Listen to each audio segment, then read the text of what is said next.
And JCSO has also increased its time on the water this weekend. NBC5's Elizabeth Ruiz spent the evening with Marine Patrol at Immigrant Lake. Elizabeth, how was Memorial Day weekend on the water?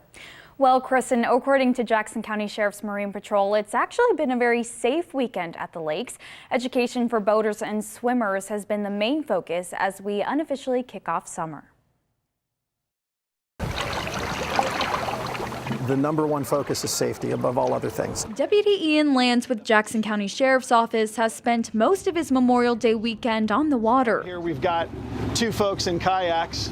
They're really low to the water. They're small. They're not easy to see. He's part of the Marine Patrol, and his job is to make sure everyone stays safe. So you've got sailboats, you've got small Hobie cats, you've got wakeboard boats and jet skis, and they're all kind of confined onto, I think, 900 acres worth of lake.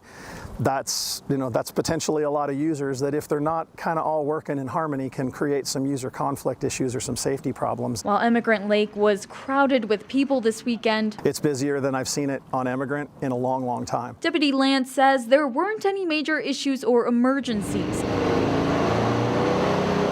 He says it's mainly been a good opportunity for education, reminding boaters of the basics, like wearing a life jacket and a whistle, reporting boat crashes, and making sure your boat is registered. If that boat's longer than 10 feet, then it needs to have the aquatic invasive species permit. The other topic that comes up a lot is alcohol. You are allowed to drink on your boat.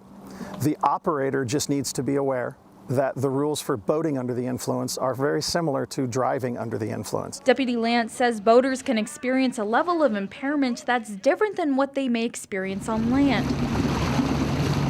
He says boating under the influence is one of the main reasons he'll stay out on the lake as late as it takes. When the sun starts going down and everybody starts to filter back to camp, I'll usually tuck in behind the last group of them, kind of to make sure the lake's put to bed and everybody's home that needs to be home, and then I get to go home. Deputy Lance says his #1 goal this season is for Jackson County to have 0 boating fatalities. Live in studio, Elizabeth Ruiz, NBC5 News.